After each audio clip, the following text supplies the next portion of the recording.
soyez les bienvenus à ce rendez-vous d'information. Bonsoir à toutes et à tous, voici le sommaire de ce journal. La situation du Covid-19 en Côte d'Ivoire évolue. 32 nouveaux cas ont confirmé ce jour. 27 nouvelles personnes guéries et un décès enregistré.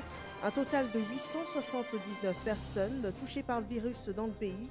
Le nouveau bilan du Covid-19 est livré ce soir par les autorités sanitaires ivoiriennes dès l'entame de ce journal. À suivre également le point presse du gouvernement sur la gestion de la crise dans le pays. Nous vous rapportons ce soir la cartographie du Covid-19 en Côte d'Ivoire. Abidjan est l'épicentre donc de la pandémie dans le pays avec 93% des cas enregistrés. Les programmes d'insertion des jeunes impactés par cette crise sanitaire sont réadaptés. Des mesures sont annoncées, le déblocage de fonds sur les comptes de jeunes sélectionnés, le report de 3 mois des échéances de remboursement des prêts et également le financement de projets liés à la gestion de la pandémie du Covid-19. Le virus du Covid-19 est toujours aussi présent en Côte d'Ivoire. Suivez dans cette édition l'évolution de la pandémie, l'impact sur les marchés économiques et aussi le témoignage de l'élan de solidarité que suscite cette crise sanitaire. Bienvenue dans ce 23h.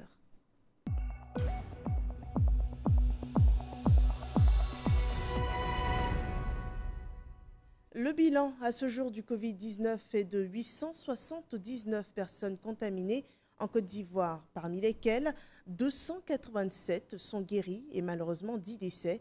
En ce début de semaine, les autorités sanitaires enregistrent 32 nouveaux cas confirmés, 27 nouvelles guérisons et un décès. Le point du ministère de la Santé et de l'Hygiène publique.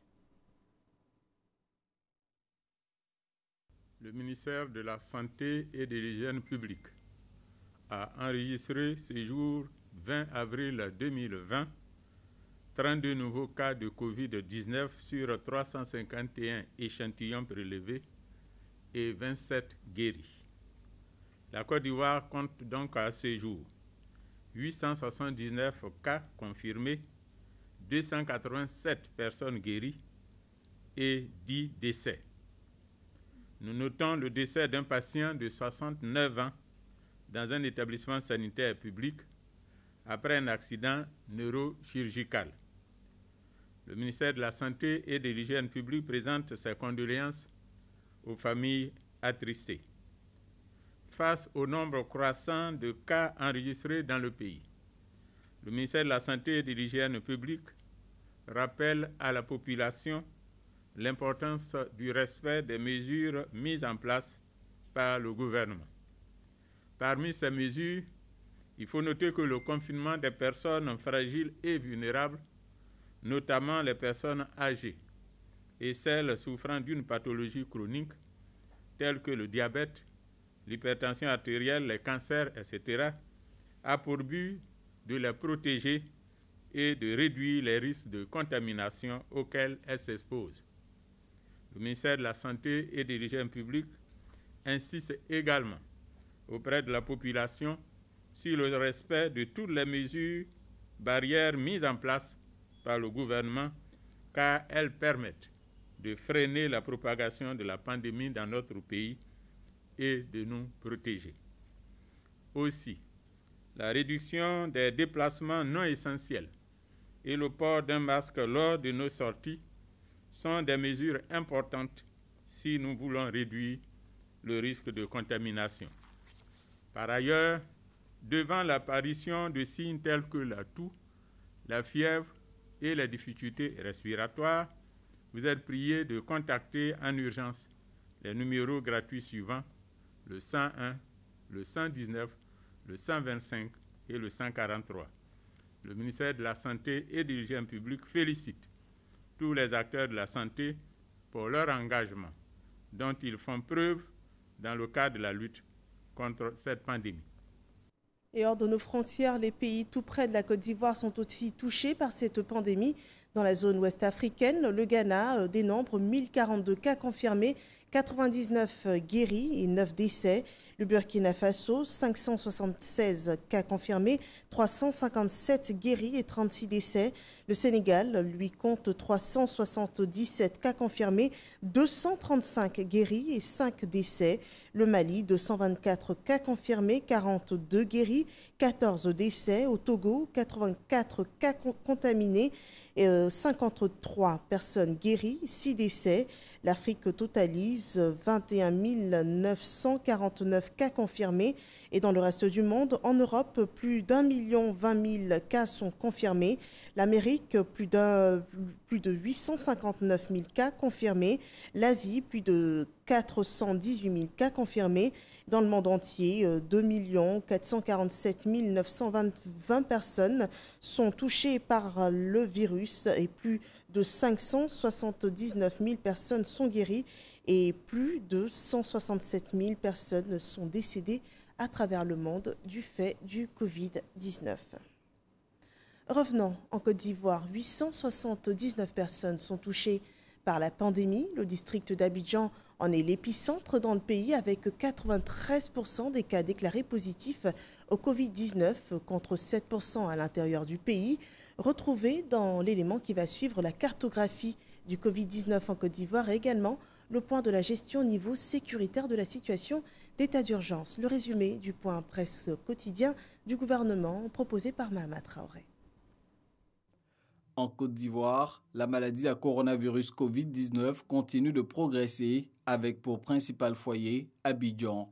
À ce jour, la capitale économique compte 93% des cas déclarés positifs et 7% à l'intérieur du pays. Toutes les communes sont concernées par le Covid-19, mais avec une forte concentration, respectivement dans les districts sanitaires de Cocody-Bingerville, de Trècheville-Makori, suivi après, mais de loin, d'Adjamé-Plateau, puis de Yopougon.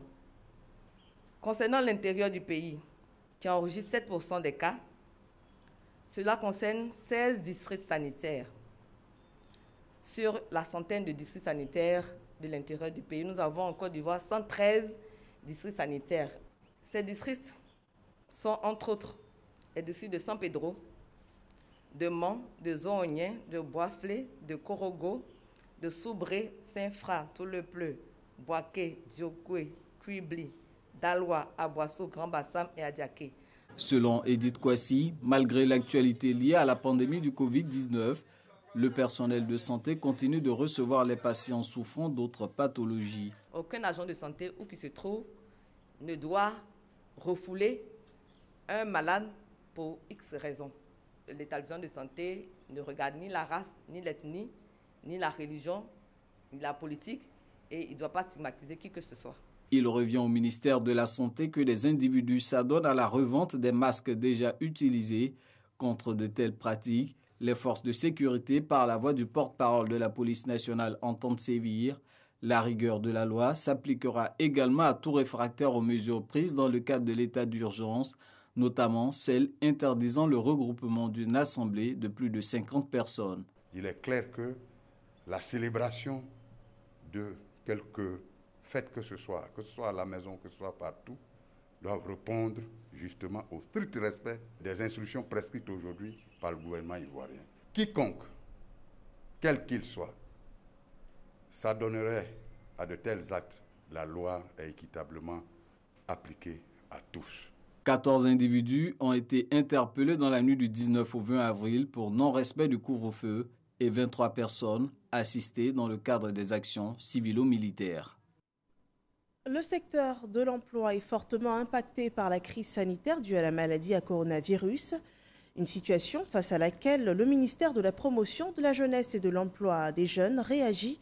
Des mesures sont arrêtées pour poursuivre la promotion de l'autonomisation des jeunes en Côte d'Ivoire. Des mesures qui sont en quelque sorte une version adaptée des différents programmes de financement destinés aux jeunes. Le point avec Franck Quadio. Que deviennent ces jeunes, déjà bénéficiaires de financement et dont les activités sont impactées par le Covid-19 ? Quelle stratégie pour ceux qui n'ont pas encore bénéficié de financement au cours de cérémonies symboliques ? Autant de questions. Face à la presse donc, le ministre de la Promotion de la Jeunesse et de l'Emploi des Jeunes Touré Mamadou épluche les préoccupations de l'heure. Ils étaient 73 489 sur plus de 77 000 jeunes.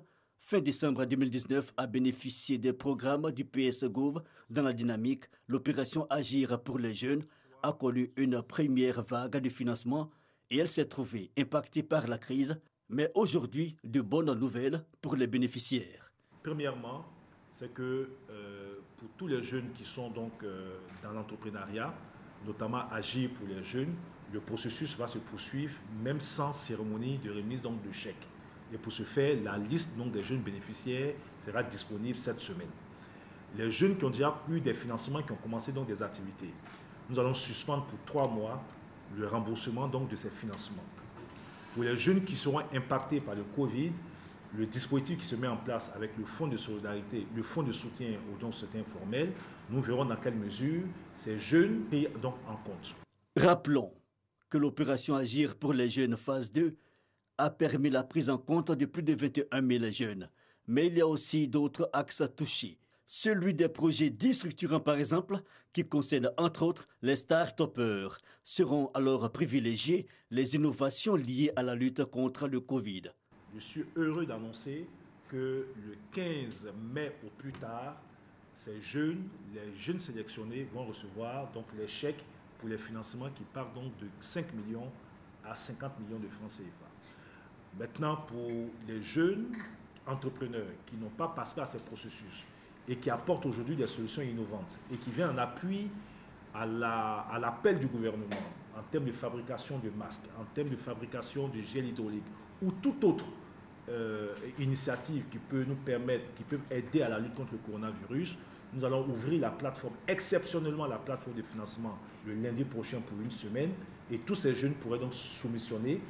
Les projets les plus pertinents vont obtenir un financement. Autre bonne nouvelle, le paiement de 45 000 francs CFA par mois pour les volontaires retenus pour la sensibilisation sur le terrain. Il y aura aussi la poursuite du versement des primes à ceux déjà en stage et bien d'autres activités du PS-Gouv annoncées par le ministre qui a pour l'occasion fait le bilan du programme social du gouvernement. Nous avions mobilisé à date 346 000 opportunités après les différents échanges avec le secteur privé ivoirien, avec donc, mes collègues et les structures sous tutelle donc, des différents ministères. L'année 2020, l'objectif était donc de 264 936 jeunes. Et pour le premier trimestre, c'est-à-dire entre le 1er janvier et le 31 mars 2020, ce sont 41 971 jeunes qui ont été pris en charge par nos différents dispositifs. Le ministre de la Promotion de la Jeunesse et de l'Emploi des Jeunes face à la presse, un moment vécu par visiocorrespondance par d'autres confrères, mais aussi en direct par les internautes. Le ministère de la Salubrité et de la Solidarité allonge la chaîne de solidarité en offrant des kits sanitaires et des vivres aux personnes en situation difficile dans les régions. Assou Touré revient sur ces actions sociales. 21 communes et 3 régions viennent ainsi de recevoir des vivres des mains de Mariatou Koné, ministre de la Solidarité, de la Cohésion sociale et de la lutte contre la pauvreté. Ces dons, essentiellement dédiés aux familles défavorisées, viennent en renforcement des actions déjà menées par les collectivités locales. Nous mettrons tout en œuvre, comme elle l'a indiqué tout à l'heure, pour que ces différents dons qui nous ont été si généreusement offerts puissent arriver aux plus petits d'entre nous. Ce don va venir compléter les dons qui ont été faits par les cadres et les élus pour aider nos populations vraiment à tenir pendant cette période de pandémie. À l'instar des autres communes, le conseil régional du Bafing, quant à lui, a investi près de 9 millions de francs CFA dans la sensibilisation. Nous ferons en sorte que ces dons parviennent en tout cas aux véritables démunis qui en auront besoin, parce que vous savez que ces mesures-là forcément auront une incidence sur le quotidien de nos parents. Mariatou Koné salue l'action des généreux donateurs et entend faire en sorte qu'aucune commune ne soit laissée pour compte. Quand nous donnons aux présidents de conseils régionaux, quand nous donnons aux maires, quand nous donnons aux préfets, quand nous donnons aux sous-préfets, quand nous donnons même parfois aux chefs de village, ces dons sont redistribués au niveau local aux personnes qui en ont le plus besoin. Et ces dons sont également utilisés pour faire de la sensibilisation. Parce que l'objectif, c'est que les gestes barrières soient appliqués par tous, quelle que soit la catégorie sociale. Ces dons sont constitués entre autres de cartons d'huile, de sacs de riz, de gel hydroalcoolique, de seaux et d'eau de javel. La situation pandémique en Côte d'Ivoire préoccupe les diplomates accrédités dans le pays. La représentante de l'Union africaine et les ambassadeurs des pays africains se sont ainsi entretenus au cours d'une séance de travail par visioconférence sur la situation du Covid-19 en Côte d'Ivoire. Le point de cet entretien avec Eric Goré. La représentante de l'Union africaine en Côte d'Ivoire s'entretient par vidéoconférence avec les ambassadeurs des pays africains. La lutte contre le Covid-19 est au cœur des débats. Joséphine Charlotte Kalla engage ainsi la représentation de l'Union africaine dans la guerre contre la pandémie, tout en saluant les efforts du gouvernement de Côte d'Ivoire. Cette présence du Covid-19 qui commence à faire des dégâts sur le continent africain est une préoccupation de l'Union africaine ainsi que des ambassadeurs des pays africains accrédités en Côte d'Ivoire. C'est l'occasion pour nous de saluer les efforts du gouvernement ivoirien qui ne ménage pas les moyens, les efforts, les sacrifices pour pouvoir mener une guerre qui va nous permettre de vaincre le coronavirus en Côte d'Ivoire. Pour lutter efficacement contre le coronavirus, les autorités ivoiriennes invitent les populations à respecter les 13 mesures barrières. La maladie du Covid-19 touche tout le monde, et cela sans distinction de race ou de rang, superstars, riches hommes d'affaires et même personnages politiques. Ces 2 derniers mois, ils sont plusieurs sur tous les continents à avoir été testés positifs au virus. Si certains ont retrouvé la santé, d'autres y ont malheureusement laissé leur vie dans ce combat contre le Covid-19. On fait le point avec Michel Digré. Le gouvernement guinéen a annoncé dimanche 19 avril la mort de son secrétaire général. Sékou Kourouma était membre fondateur du parti présidentiel. Il est décédé samedi à Conakry des suites du coronavirus. La veille, un autre acteur de la scène politique guinéenne était aussi emporté par le Covid-19. Il s'agit de Amadou Salif Kébé, président de la Commission électorale nationale indépendante. Depuis le déclenchement de la pandémie du Covid-19, l'arène politique mondiale n'a pas été épargnée par le virus. Sur tous les continents, les hommes politiques de premier plan ont été durement éprouvés par la maladie. L'on note toutefois plusieurs cas de guérison. Le 9 mars, en France, le ministre de la Culture est testé positif après avoir manifesté des symptômes. Franck Riester avait passé plusieurs jours à l'Assemblée nationale où plusieurs cas ont été confirmés. Les jours qui suivent, ce sont d'autres personnalités qui sont atteintes en Europe. Le Premier ministre britannique Boris Johnson, le prince Charles héritier de la couronne britannique, le prince Albert II de Monaco, la chancelière allemande Angela Merkel. Au Canada, le Premier ministre Justin Trudeau s'est mis en quarantaine à l'annonce de la contamination de son épouse Sophie. En Israël, le ministre de la Santé, Yaakov Litzman, a été également testé positif. En Afrique, au Burkina Faso, le 20 mars, 4 membres du gouvernement ont été testés positifs au coronavirus, dont le ministre des Affaires étrangères. La rumeur est devenue réalité. Je viens d'être notifié positif au Covid-19. En RDC, la ministre de l'économie, Akassia Bandouboula, contracte la maladie et déclare: Cette maladie est entrée dans ma vie, dans ma chair, dans ma famille et m'a pris 2 êtres chers. Elle m'a pris ma grande sœur et mon frère. Il faut que nous soyons conscients et que nous ne puissions pas prendre à la légère cette maladie. En Côte d'Ivoire, le ministre Ahmed Bakayoko a annoncé avoir été testé positif à la maladie à coronavirus le lundi 6 avril. J'ai été déclaré positif au test du Covid-19 suite à un prélèvement effectué hier dimanche, bien que ne présentant aucun signe de la maladie. Le vendredi 17 avril, le ministre Ahmed Bakayoko annonce sa guérison. Le 16 avril, le secrétaire général de la présidence, Patrick Hachi, est aussi testé positif. Ce jeudi 16 avril 2020, j'ai été testé positif au Covid-19. Je suis donc confiné à mon domicile, bien que ne présentant aucun symptôme. Autant de cas dans le monde qui confirment que le Covid-19 n'étrie pas ses victimes ni les continents. La maladie a même réussi à s'aimer la peur, même chez les terroristes.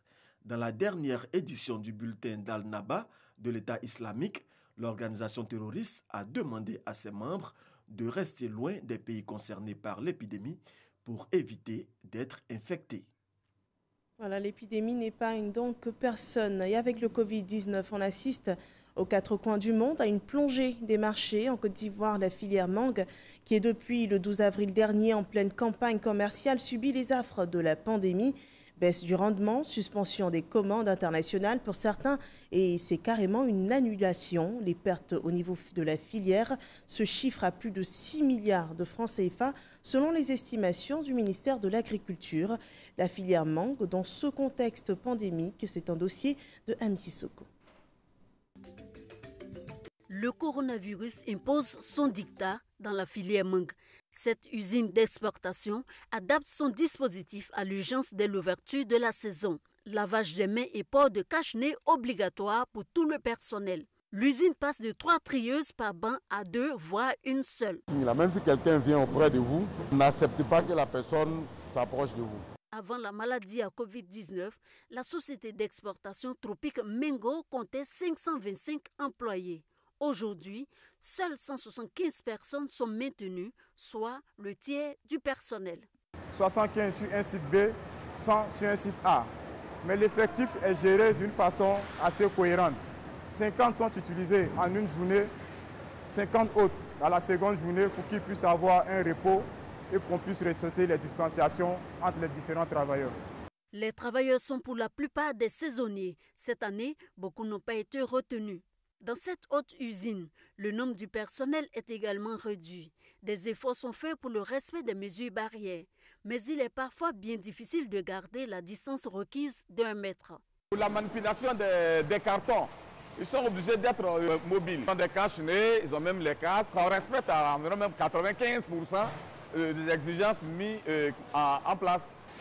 Sinon, ceux que vous voyez, ceux qui sont arrêtés pour le calibrage, ils sont distancés environ 1 mètre, même 1,50 mètre. La réduction du nombre de travailleurs impose un travail supplémentaire aux employés. Pour ces derniers, c'est plutôt un avantage en matière de gains.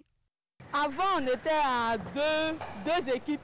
Une équipe montait à 6 h et descendait à 14 h. Et à 14 h, la deuxième équipe montait pour descendre à 20 h 30. Mais cette année, on monte à 6 h, on descend à midi.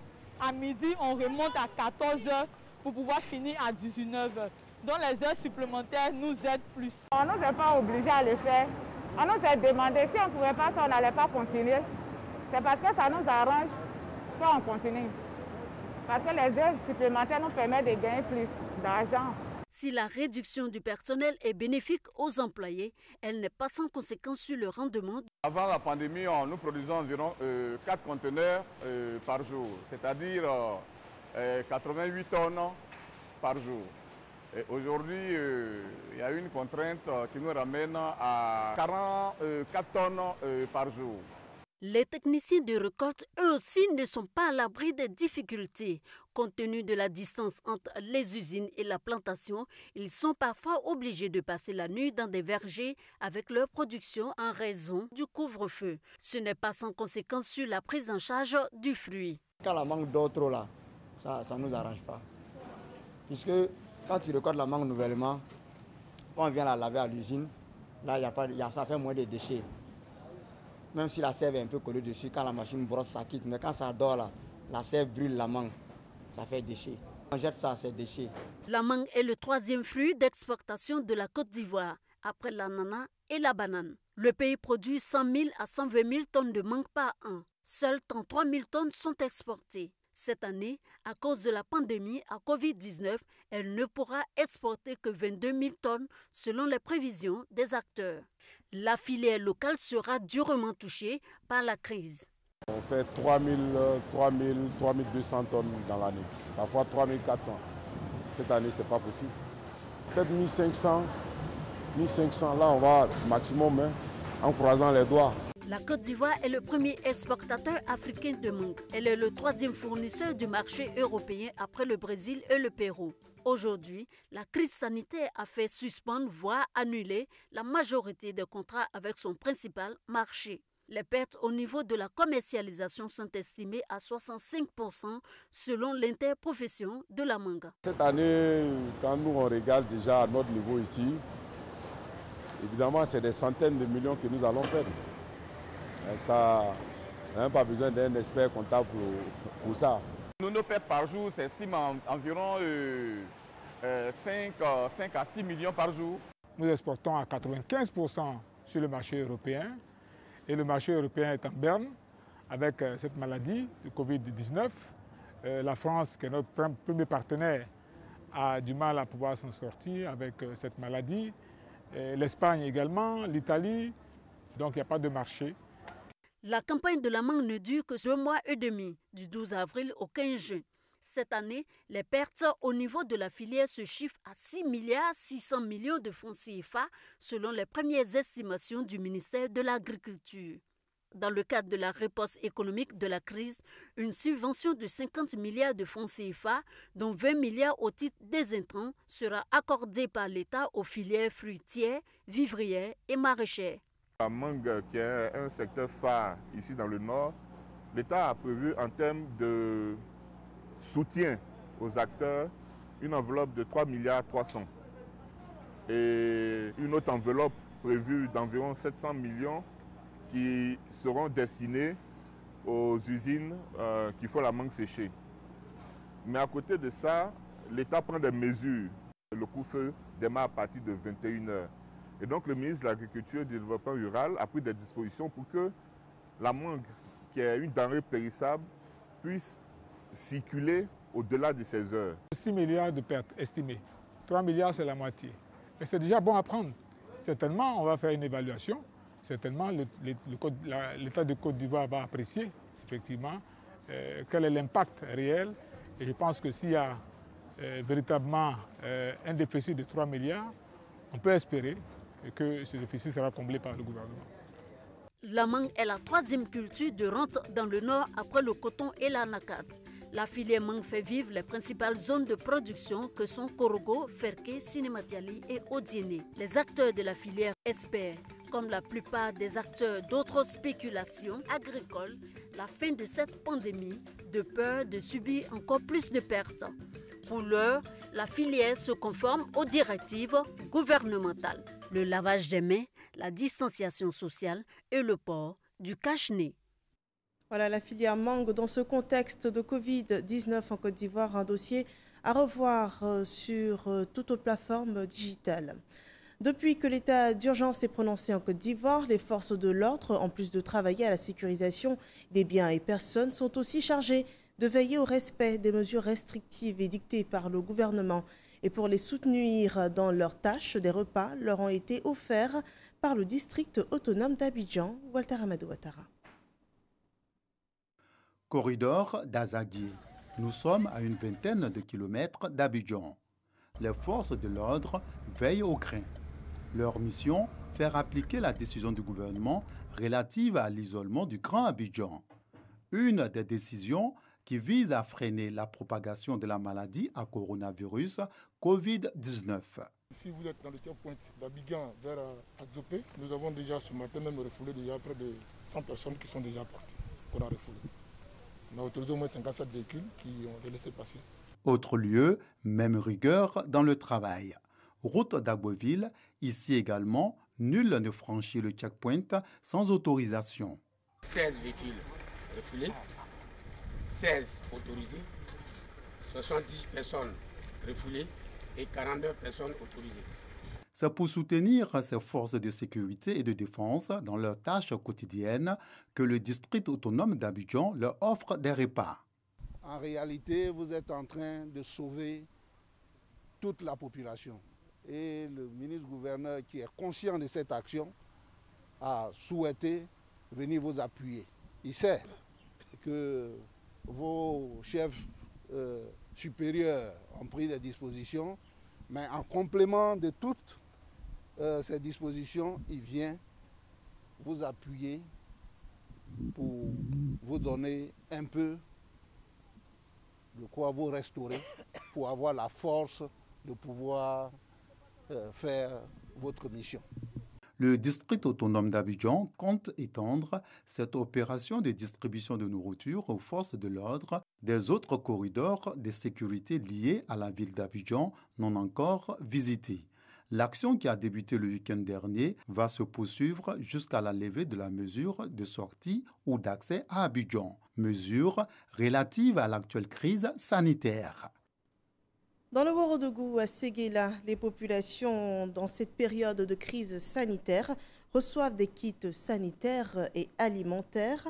Une action sociale initiée par le président de l'Assemblée nationale, Amadou Soumaoro, un don d'une valeur de 25 millions dont nous parle Mamadou Kouassi. Le président de l'Assemblée nationale apporte son soutien aux populations de la région de Ourodougou dans la lutte contre le Covid-19. Amadou Soumaoro fait don de plusieurs tonnes de vivres et de non-vivres constitués essentiellement de kits de prévention. Le tout d'une valeur de 25 millions de francs CFA pour faire barrage au Covid-19. Drissa Diomondé, envoyé du président de l'Assemblée nationale Amadou Soumaoro, a appelé les populations au strict respect des mesures barrières édictées par le gouvernement. C'est une action humanitaire, une action qui vise tout le monde, toute la population dans sa composante, toutes les communautés.